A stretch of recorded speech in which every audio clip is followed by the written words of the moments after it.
Cincy KC, man, this was just, listen, I know some people don't love Romo, but I'm getting real used to these CBS spots with Nance and Romo. Like, and the way CBS shoots these games, I don't know what kind of camera they're using, but it's beautiful. And to get, a game on natural grass in the 4 p.m. window at Arrowhead with those two teams, it was incredible. The Chiefs find ways to win, right? They just find ways to win. But I'll tell you this was good for the Bengals. I'm zagging. Okay, if people are talking about, oh, they're dead, they're just holding on to the take they had last week when they looked, frankly, pretty pedestrian against the Pats. I thought they came in and looked good, and for most of the game, it felt like they were in control of the Chiefs, who we all put in the Super Bowl last week. Down Rashee Rice. We didn't care. They're going back, right? There's a reason for a hiccup. They called it Burrowhead. You should never call it Burrowhead. That mayor should be fired for what he did. I think he delayed the window of this team, right, by talking shit to the Chiefs. You don't talk shit to the Chiefs, but they have played well there. They looked really good. I thought this almost brought it out of them. For a team that's now 1-9 in September, it's terrible, but this is the best they've looked in September. Now, they lost the game, and you can be real black and white about it. You can be, a win's a win, a loss a loss. Okay, well, what we're talking about is the viability of a team in December and January. For them to look this solid this early, that was very good. They'll get Higgins back. They'll get some D linemen back. Rankins, Hill left the game. They were beat up front. They'll get Mims back at some point. Chiefs, on the other hand, and listen, I'm a big Chiefs fan. I'm not trying to spin this Cincinnati's way, but they lost Pacheco. That's a big deal, and they're not going to get Brown back. So if you're looking at like the power struggle in the AFC, you watch the Ravens. We'll get there in a bit, but who looks like the best team when they're playing their best ball in the AFC North? It ain't the Ravens right now. So they're going through a transition. They're replacing Boyd at wide receiver 3. Yoshivas was great in the red zone. They went to him a lot in the red zone. I think they targeted him like 4 times. They found Burton on a shot. They're getting the tight ends involved. I've been waiting for somebody to make Gesicki useful for the better part of 2-3 years here. Let's get him the ball. They like the rookie. They're replacing Mixon. I think that's probably the biggest issue. I'd love to see more Chase Brown. On top of this, you're doing all this trying to figure out how to get Jamar Chase the ball and run your offense when he's easier to double than ever. And so, like, they work stacks early. They hit people out of stacks, lots of tight end. Quick games, obviously, is a staple. I almost feel like you look at the Bills last year, and you're in this mini period where you lose Higgins. You're down Boyd, who people didn't make a big enough deal about because just of the numbers of competent wide receivers you have out there. If Yoshivas can become like a little Julian Edelman for this guy, I mean, that'd be pretty damn good look for them because he likes going to him. But I will say this, like the Bills, looking how they look now, they made the turn to running the offense through tight ends in the run game. Cincinnati doesn't have as dynamic a run game. I don't think they have a back like Cooks, but they do have a couple tight ends they really like. Yep. And so I think this is what they're going to be until they get Higgins back for sure. And all this, you go to Arrowhead and you make a case for walking out with a win, but they botched it. Okay, they played really well for 58 minutes, and if you add up their mistakes, it's 2 minutes of bad stuff. First off, opening series, I like getting points there. Not 3. I like going and trying to get 6, 7. The Burrow fumble, you can't do that. You're up. You can make it a 2-score game. You drop it on the turf. They score. McPherson missed an extra point. That didn't really end up mattering. But the Yoshivas drop, to me, on that last drive before they give Kansas City the ball back, if you guys remember that drop, as good as he played, you got to have that. You should be first down in plus territory. You should be icing this game or going up or whatever it is. But, like, that drop was huge, and it left Kansas City a lot of time. And so that was bad. And I thought at the very end of the game, dropping 8, 4th and 16, I know that's a staple, but you let Mahomes out of the pocket. And that is a penalty. All right, that's a penalty. No doubt. Yeah. The Chiefs have broken our brains. We are far too caught up in conspiracy theories with this team. Okay, because I remember last year when Carl Cheffers took the game back from him on maybe the most spectacular play of the season. The call in the Super Bowl, I'm an Eagles fan, it's probably a penalty, okay? The question is, do you call it in that situation or not? And the same thing last night. You can argue with me and say, hey, don't call that in that situation. But it is a foul. He's early. And I had the Bengals. Yeah. So hearing me, a guy who had Bengals money line and +6, telling you it's a penalty. This is not me caping. And then finally, Jamar Chase, I know you're frustrated. And by the way, he has an insurance policy taken out, which is quite interesting. I did that my senior year when I came back for the draft, not 50 mil. I mean, whatever he's got. Yep. But he looked better today. They tried to take him away. They did take him away for much of the game. McDuffie was on him a lot. He's frustrated. And he's wrong. That's not a hip drop tackle, 1.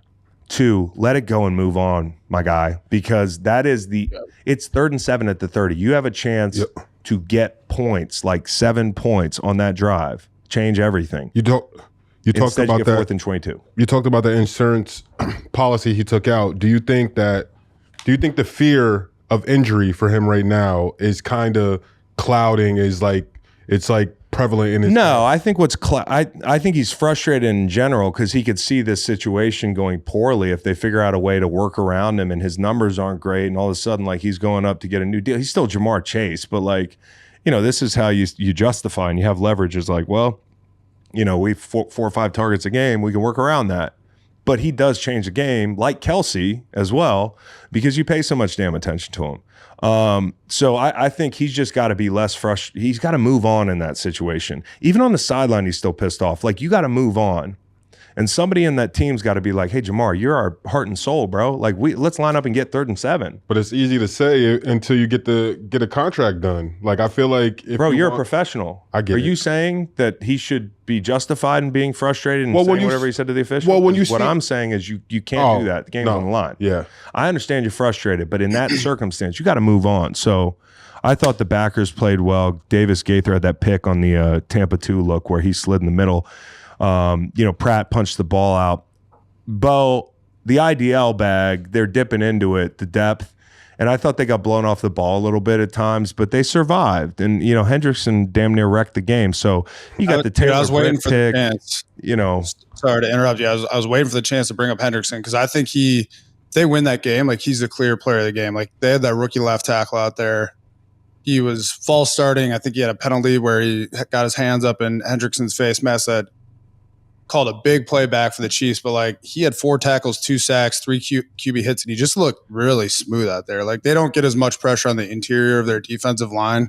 Talking about the Bengals, but like they've been getting a lot of pressure out of those 2 great white hopes on the outside. Yeah, they've been steady, man. And like Hendrickson, he's just such a technician. And I think for Wanya Morris, as Jim Nantz was calling him. That's news to me. But, it's Sua Mataia. Yep. He's the young guy from BYU. You haven't seen a guy with technique like this. You've seen some guys early in the season, but this guy's got great technique. He can pry you open. He can go power. He's going to open the shoulder he wants to open. And he also knows rushing Mahomes, you're going to have extra time. And he damn near wrecked the game. But, I thought the game came down to the red zone. Repeatedly. They played 21 plays inside the 10, these 2 teams, 17 inside the 4. It was so interesting watching the chess match down there. And that's why I say Yoshivas is going to be big for them in the red zone because Kansas City plays great in the red zone. Like, they really make you earn everything. And conversely, offensively, they have plays for Wanya Morris on 4th down. Like, they are a nightmare down there. So Spags' defense, I got to give them credit. We started this whole thing with talking about the Bengals. I thought Spags' defense, they didn't bring pressure a lot. It's not something you want to do against Joe Burrow, which he's kind of like an Achilles heel for Spags because they went quick game. They take what you give them. And if you play zone, he's going to pick you apart. If you play man, but they brought pressure with Chamari Connor, who scored the touchdown earlier. In a key moment in the game, he came off the double, so he's not even looking for him. And I think that was just a brilliant chess move by Spags. And I thought Bolton made some great plays. Chris Jones forced that fumble, but not literally, but just by getting back there so quickly. McDuffie, I mentioned him. I thought the defense was great. But now if you're Kansas City, guys, you got no Brown, you got no Pacheco. And I'm not trying to swing the power in the AFC somewhere, but Pacheco in this game is the reason you're winning this game. Mahomes is the reason you're winning it too, but Pacheco, I don't know how many times they gave him on the first drive. They gave him the ball over and over again. I mean, this is who they go to in crunch time, and now you got a white guy with a crocodile. and the guy fumbled in the first half. They believe in him because they gave him the ball on 4th down in the second half, but he's going to have to play well. And I don't know, maybe they go look on the street. Kelsey, he's going to get the ball. Mahomes talks about how they took him away. Last year he played possum and he went off on people, so don't tell me he's old. But they still got to feel great. They just got 2 wins against 2 close call wins against 2 really good teams. Well, you don't play perfect. Early. And you got guys down. So you got to feel good about that. Like that goes without saying. You do this breakdown, I hope Chiefs fans know the reverence we have for the Chiefs. We're not sitting here making this whole thing about the Bengals, but the Bengals are the ones who really you're trying to find out where you are. I think I know who the Chiefs are, okay? They prove it time and time again. Now the adjustment's going to have to be made. Like, how do you get to your run game?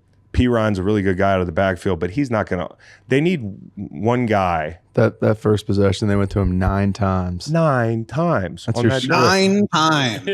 That's your script. Ferris Bueller. 9 times. So here's the deal, man. Like, you got to figure out how to keep this run game going because this is a real strength. Like, they looked at that interior defensive line for the Bengals who's wounded, and they said, we got to go. And so I think all things considered, getting Mahomes to throw 3 picks, one of them comes back because of a Kelsey play where they hold him. You continue to confirm that you have the Chiefs, not their number, but you can play with them. How to play with the Chiefs, which is a big thing to just make sure you still know how to do at the beginning of the season. You can say, hey, they're 0-2, abject failure. Relatively speaking, if you said the Bengals started 0-2, I'd want to know how it looked, knowing who they are. 1-9 now in September, Joe Burrow. This is not his month. And particularly, I don't care for it either. It's too hot. The leaves haven't made up their minds. They're like, are we falling? Is it summer? Is it 90 degrees? Is it fall? The rivers are really low around here. I don't like September either.